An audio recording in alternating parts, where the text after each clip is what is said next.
Bismillahirrahmanirrahim. Bismillahirrahmanirrahim. Assalamualaikum warahmatullahi wabarakatuh. Kali ini saya akan merespon pertanyaan dari salah seorang viewer saya di TokTok ya, di mana beliau menanyakan tentang bagaimana penanganan ADHD, gitu ya. Beliau sudah dalam kondisi posisi yang sudah dewasa ya, karena sudah 35 tahun. Disclaimer dulu ya Bunda Panda yang mendengarkan, yang menyimak video ini, bahwa saya bukan tenaga medis, psikolog maupun psikiater. Saya hanya akan menyampaikan pengertiannya dulu, kemudian penanganannya untuk dari sisi penanganannya dari sisi yang bisa kita lakukan sehari-hari gitu ya, untuk membantu Anda sedikit lebih baik menangani sahabat-sahabat atau mungkin anggota keluarga Anda yang mengalami ini, atau mungkin Anda sendiri yang mengalami ini gitu ya. Nah, ADHD ini adalah sebuah perilaku impulsif ya, dimana kondisi ini terjadinya kronis gitu ya. Lebih kepada pengertiannya adalah lebih kepada gangguan pemusatan perhatian, atau lebih mudah sekali kalau kita sebut dengan hiperaktif gitu ya, gampangannya begitu. Kemudian mengalami kesulitan fokus dan selalu impulsif, mudah sekali bereaksi terhadap hal-hal yang ada dalam hari-harinya gitu ya. Dimana ketika dia masih dalam masa kanak-kanak, ADHD ini kalau sudah mulai muncul pada masa kanak-kanak, maka dia dapat bertahan hingga dewasa. Jadi kalau masih anak-anak, ini bisa bertahan hingga dewasa. Nah, kalau perilakunya ada pada orang-orang yang sudah dewasa, tentu sedikit lebih rumit dibandingkan dengan anak-anak ya, karena bisa diterapi gitu ya. Dan ternyata sumber ADHD ini sendiri itu tidak diketahui secara pasti. Ya, meskipun ada hal-hal yang memicu munculnya ini kepada anak. Apa itu? Sebelum anak ini dicetak gitu ya maksudnya. Jadi ketika masa kehamilan. Jadi perilaku-perilaku yang terkait dengan ADHD itu dimulai dari sejak ibu itu hamil si anak tersebut.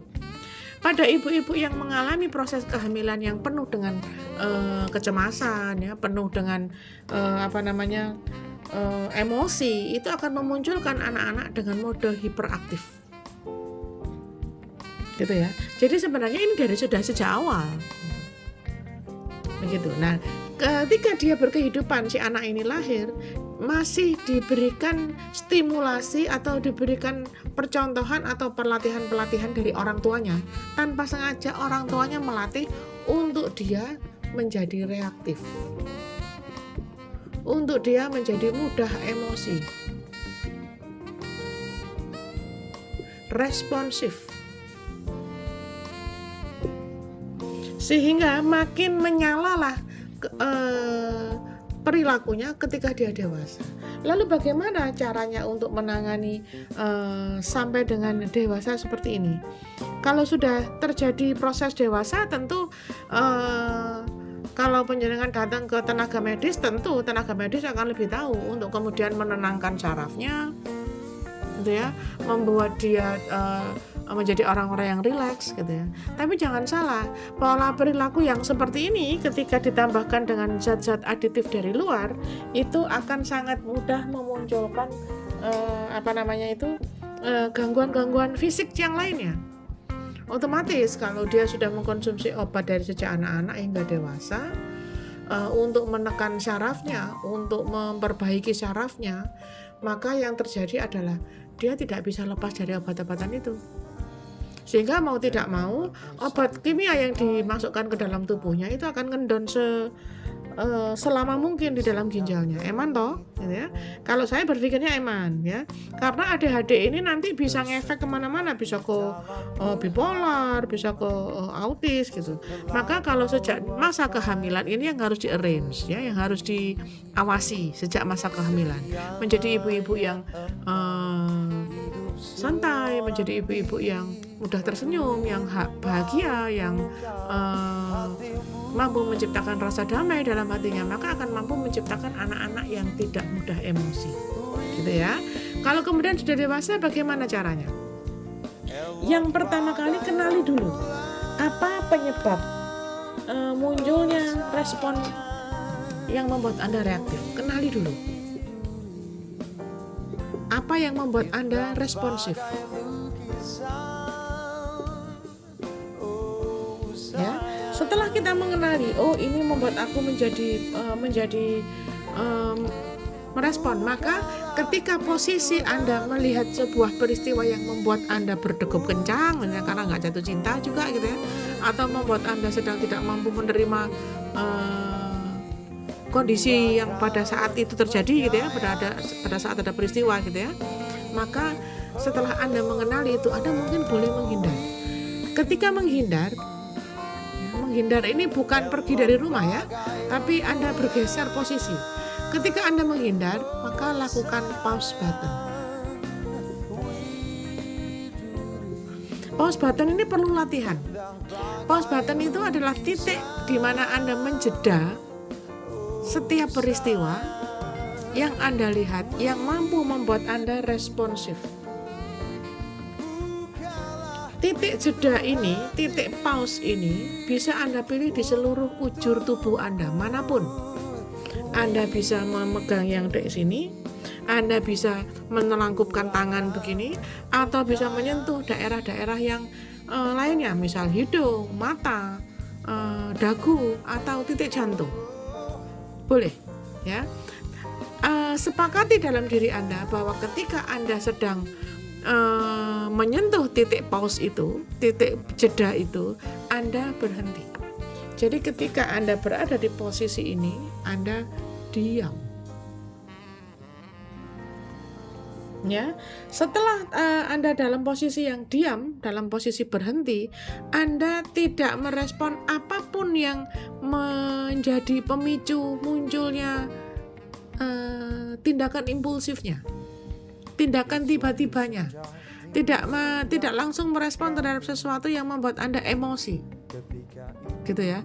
Pada saat Anda melakukan proses ini butuh latihan banget. Lakukan ini kurang lebih 2-3 menit.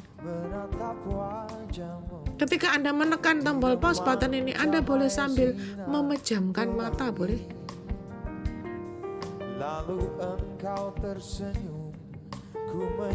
Ketika Anda memejamkan mata, Anda atur nafas. Mengatur nafas ini tentu tidak seperti Anda nafas biasa begitu ya. Ketika Anda mengatur nafas ini dengan titik mungkin 4, 5, 7 mungkin. Ini hanya hitungan standar ya, maksudnya hitungan biasa ya. Dalam artian Anda bisa tidak di luar hitungan ini boleh. Jadi tidak harus 4, 5, 7. Bukan 4 menit, 4 jam, 5 jam, 7 jam, tidak. Bukan 4 menit, tapi 4 hitungan, 4 ketukan. Jadi ini adalah ketukan. Tidak selalu dalam hitungan detik. Gitu ya. Lebih bagus kalau Anda bisa dalam hitungan detik. Tetapi bagi pemula, bagi orang-orang yang belum terbiasa, Anda boleh dalam mode hitungan saja. 1, 2, 3, 4. Jadi ada dalam mode-mode yang Anda hitung sendiri. Ketika Anda mengatur nafas, Anda menyadari nafas.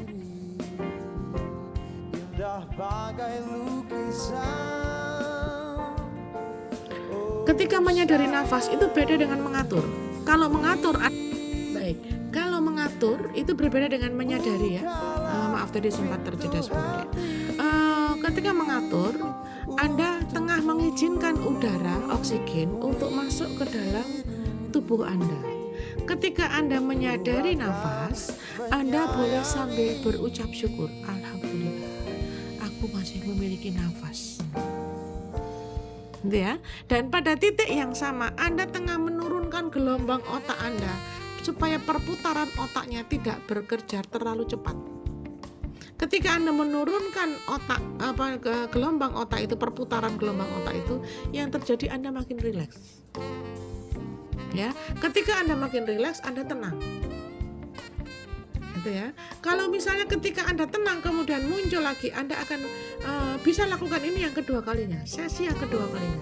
Kayaknya aku belum panjang, maka lakukan lagi, diulang lagi. Anda boleh mengulang sesi ini, ya sesi ini itu hingga 3 kali dalam satu sesi, dalam satu titik, gitu ya. Boleh sampai 3 kali. ya, dan lakukan ini secara kontinu setiap hari pada saat Anda pagi atau malam menjelang tidur, boleh, atau kapanpun ketika Anda inginkan untuk melakukan ini, ya. Nah, pada saat Anda melakukan hal-hal ini, Anda boleh tambahkan lagi di akhirnya, ya, boleh tambahkan dengan titik tapping. Kemudian lakukan kalimat sihir. Tapping dan kalimat sihir ini ada di materi saya yang journaling. Ya. Yang penting ketika Anda melakukan proses tapping, Anda bisa men-tapping, bisa melakukan ketukan itu pada semua titik atau pada salah satu titik atau beberapa titik, boleh. Yang penting Anda ada kalimat sihirnya ini, selalu Anda awali dengan penerimaan, penyerahan, lalu pasrah dan ikhlas. Ya, ada di materi YouTube saya yang lain, ya, yang di journaling. Gitu ya.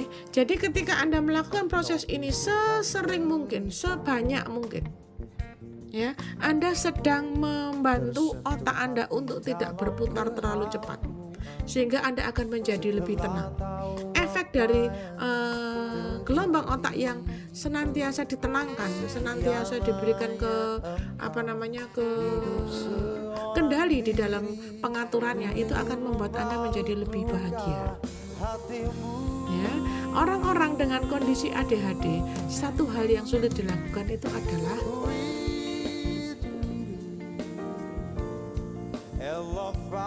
ini sulit dilakukan oleh orang-orang yang ADHD. Mengapa? Karena pada titik yang sama, dia merasa semua orang itu menyulitkan dia. Semua orang itu adalah hal-hal yang membuat dia sekarang ini mengalami kegalauan, kekacauan, keributan, keriuhan. Gitu ya. Sehingga senyum itu tidak bisa dilakukan oleh orang-orang yang begini biasanya. Dia selalu memandang orang lain dengan curiga, selalu memandang orang lain dengan kalimat-kalimat sinis, mungkin selalu meremehkan orang lain, atau dia sama sekali tidak memberikan respon apa-apa, tapi justru ketakutan hingga gemetar. Itu sangat mungkin juga terjadi. Gitu ya. Jadi pada orang-orang dengan kondisi yang begini, saya lebih menyarankan sering-seringlah melakukan nafas sadar. Nafas sadar caranya dengan begini, melakukan pause button, memejamkan mata, boleh, ya, lebih aman memejamkan mata, kemudian mengatur nafas, menyadari nafas, lalu lanjut dengan tapping. Ya, nanti kalau pada kondisi-kondisi tertentu, Anda bisa melakukan proses grounding, ya, Anda bisa melakukan proses yang lain, mungkin journalingnya diperbanyak, gitu ya. Nah, untuk senyum, untuk orang-orang yang tersenyum ini butuh latihan. Ketika dalam kondisi yang ribet, riweh, seolah-olah jadwal bertubi-tubi muncul, seolah-olah semua orang menyakiti, tersenyum itu sulit loh. Maka kalau Anda ingin terbiasa tersenyum dalam kondisi Anda yang tidak baik-baik saja, saya lebih menyarankan latihan. Maka latihan senyum ini bisa Anda lakukan pagi hari, ya. Lakukan pagi hari. Pagi hari itu kapanpun, ketika bangun tidur.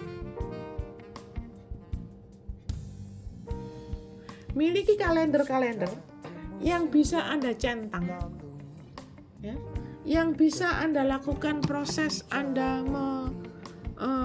melakukan terapi. Aku sudah terapi tanggal ini, ya. Centang senyum.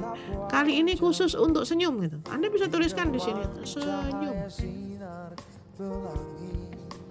Ya, kemudian nanti Anda bisa centang 1, 2, 3. Kapan Anda dan lakukan ini, proses senyum ini selama 21 hari untuk latihan. Selebihnya setelah pada 22 hari, pada hari yang ke-22 begitu, ya, Anda akan sudah terbiasa.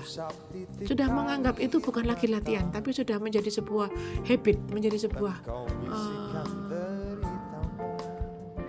kebiasaan yang membuat Anda lebih baik, gitu. Ya, kalau Anda sudah biasa tersenyum, maka Anda akan dihadirkan oleh orang-orang yang membuat Anda tersenyum, sehingga Anda tidak perlu responsif. Gitu ya. Dan ini bisa diajarkan ke anak-anak. Ketika anak-anak sedang marah, paksa mereka untuk tersenyum. Paksa mereka untuk bisa memaafkan. Nanti kalau sudah sampai ke senyum ini sudah menjadi sebuah kebiasaan, maka Anda bisa beralih kepada memaafkan, bisa beralih kepada menerima, gitu ya. Karena semua proses kehidupan yang membuat Anda tidak baik-baik saja, itu karena Anda kurang besar dalam sisi terima. Ya, ayo kita bergeser kepada proses penerimaan. Karena apapun yang sudah muncul dalam kehidupan Anda itu sudah diatur sama Allah.